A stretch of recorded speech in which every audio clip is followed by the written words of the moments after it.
Championship Saturday in the SOCON. Beautiful weather, 2 great programs, and 1 trophy up for grabs as the top seed has made it to Saturday, getting put here by the host school. Their opponent today, the UNCG Spartans. There's the Southern. That in game 1, but then turned things around in the second game of the day and had 11 strikeouts. Fielded and thrown in time for the first out of the inning as 1 shortstop, 1 middle infielder, I should say, grounds out. And they've won 3 titles, been run 5 times for Chattanooga. This is their 16th appearance here. I should say they're 8th. Right, Peja, her pitches, they're so good. They have so much movement, but unfortunately for her, a lot of times they end up moving too much and not being strikes. We see a big strikeout there from Peja Gould. What she did there in Chapel Hill with the Tar Heels.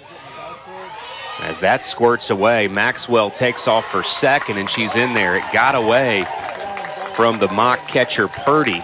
She needs her. She could be out there in the circle at some point today. That's hit hard into center. That's going to be tough for Sonerdo, but she gets to it. And UNCG turned away. Chartrand put a charge into it, but Spartans denied in their first. Chattanooga. For the first inning, for the first time in the tournament, we're going to see Ryan Jones in the circle for UNCG, or for Chattanooga, I should say. These colors are going to mess with us today. But one thing that we do know, solid defense. The designated road team here on their home diamond, 2 quickly gone. So the difficult outs of Snell and Cernoto this spring. He said this team, they're just such hard workers and they know how to have fun. Quickly retired, though, in the bottom of the first are the number 1 seed. Both pitchers strong out of the gates. He's talked about how the game has changed so much in the last few years, so many things that people are going to. Nice catch there by Purdy, getting the first out of the inning. To the count on Blake Batten, one of those senior leaders that Coach Brenneman has bragged on. But Gould has her. Peja Gould has her 2nd strikeout of the afternoon. That is such a devastating.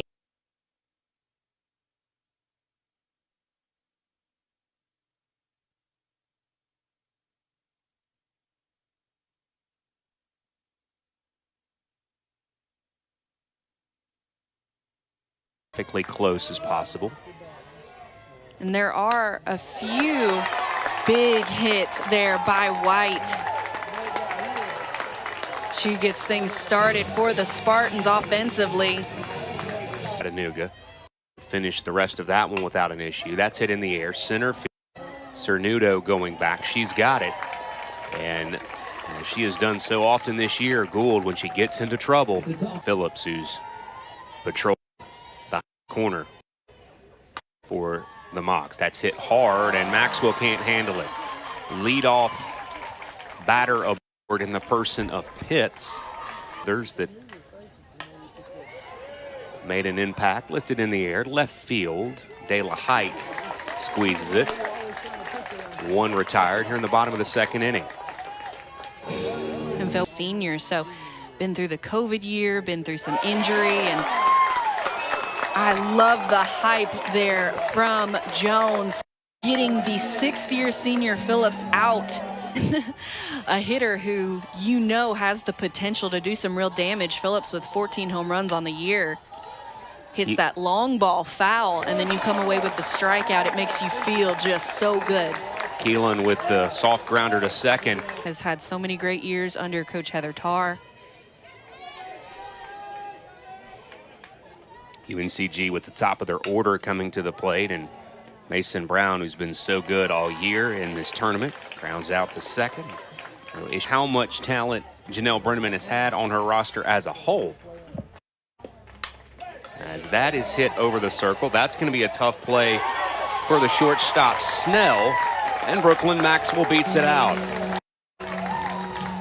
The threat to steal, 13-15 opportunities as a nicely squared bunt is put down by Eatman. Phillips has had to handle a number of those this week and does a nice job, but they do get under her, many seasons under her. Grounded to second. LaPerry's got it. And an early trend continues. A base runner here, a base runner there, but no up.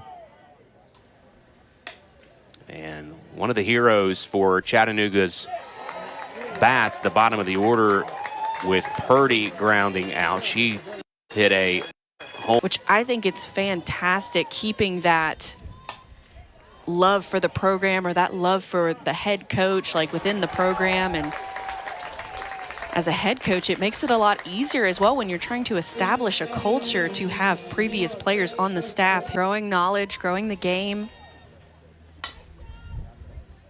A lot of ground balls here early. Both pitchers doing a nice job of getting opposing batters to do what they want, exerting their will. And Ryan Jones looks in the zone for UNCG. UNCG last year sent to the Clemson Regional when Chattanooga won here 2 years ago. As that's it right back up the middle. Gould having to get out of the way as Lofton lines a 2-1 pitch into center. As squaring to bunt is Batten. Firing to first in time, doing the job once again. In this spot for the Spartans, Blake Batten gets Lofton up to second over the years. As Gould is able to punch out her third Spartan of the day. It just seems like when Gould has needed it, she's gotten that timely strikeout. She's had her defense step up behind her, picks up a big second out here. I feel the tension. I feel the excitedness and the nerves. And Gould is going to be able to work through another base runner. They haven't necessarily been all nice and tidy for the pitcher of the year, but what matters is she has denied UNCG do what he needs to do to get his team to play at the highest level, and he has to love what he sees here in the bottom of the fourth. Cameron Cernoto punches one to the left side, and she's aboard. Yeah, and that is a fair ball. There are quite a few very talented pitchers in this league. Good job to get to that one by Brown. But once again, a productive out as of the inning. The runner who had advanced to second had to come back to first.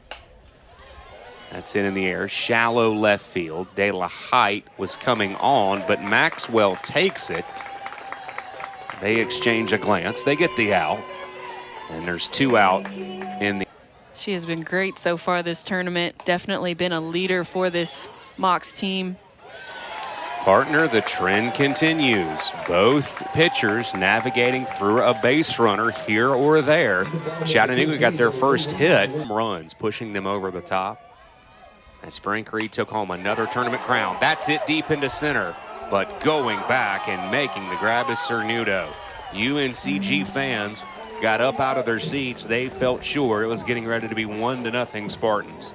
Just Alcala had almost added another page to that headline. That's playable. Left field, 2 outs. Hall of Fame Stadium at the Women's College World Series now holding a little over 13,000 people after the additional add-ons in the 2021 season. Fly out to Cernoto, and that brings the top of the 5th inning. We've mentioned Knoxville, Athens, Tuscaloosa, all possibilities for a potential regional. Lined in the left, De La Height where she needs to be. 1 out. 2-2 the count on Keelan. Lifted in the air, pretty routine. De La Height's got it again, 2 outs. Said this yesterday. To the very end. That sounds like some serious intensity. You lost the first game and win the second game 1-0. I bet you had 0 fingernails at the end of that game. Yeah, it was. Keep Chattanooga off the board and avoid a second game. That is hit hard into left field. That ball is out of here. Going yard, taking it over the left field fence. The pinch hitter, Frank Reed, pulling the right string as Anna Dovey makes it a 3-0 Chattanooga lead. I just got chills over my whole... Waiting to the Southern Conference Championship on Saturday for your first homer of the year. Oh my gosh. Talk about picking your moments. Oh my gosh. And you know what's crazy is she knew it. As she was rounding first, she had already thrown her hand. Chattanooga dugout, completely different. Lined out to end the inning. Ball hit hard off the bat of Cernuda, but Shipley's got it. UNCG fans to their feet. All culminating in Oklahoma City.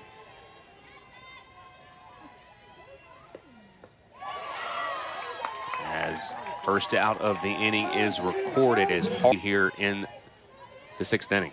And we've seen Frank Reed pinch hit Dovey a few times now.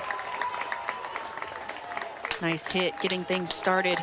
Brenneman could come back with spell. That's on the table to either start her or have her at the ready. Great curveball there by Peja Gould for strikeout number 3. That perhaps an all-tournament team honor. That went off the glove of Jones, I believe. Able to make the play is Brown, but not in time on the throw to White over at first. I don't know if Brown...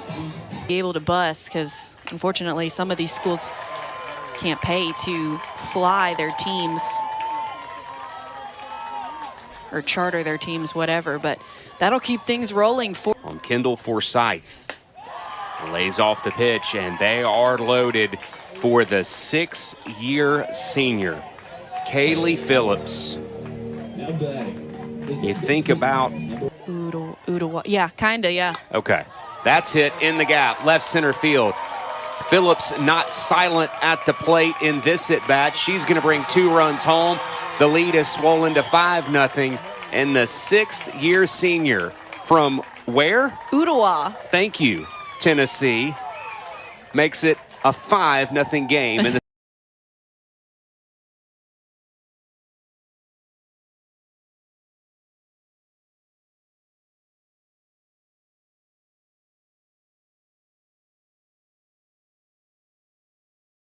but you do think it matters, as Williamson's going to go down on strikes, how they finish this off if they win. Again, some heat on them. Right. So don't let it pass by the fact that how this game ends matters from the standpoint of this Chattanooga. Send Gould out there, pretty. For UTC, if they do come away with this win, who do they pitch next game? Do they go with Peja Gould again? Batter did go around. That is the 2nd out of the inning. Major, like, this is it, championship game on the back of. Lined out, and Chattanooga can get no more. They had visions of a crooked number here in the 6th. They had at least 5 in the 7th against the Southern Conference Pitcher of the Year. Cheek swings at the first pitch. And 1 is quickly gone. 1 pitch, 1 out here in the top of the 7th. Times in this tournament already. I could see them potentially starting spell game 2, being able to go to Chartrand if they need her. She looked good, being able to go to Bird if they need to. LaPerry's got it. Why now it's so important that we see teams throwing staffs, pitching staffs, and not just having that one workhorse. This could be it. On her knees, able to make the grab. Kaylin LaPerry with a tremendous, that may be the play of the tournament defensively. LaPerry snags it on to first, and Chattanooga makes a statement in this first game. They are here to stay, and we, partner, are staying too. We have a 2nd game on the horizon. 3:20 we hear over the PA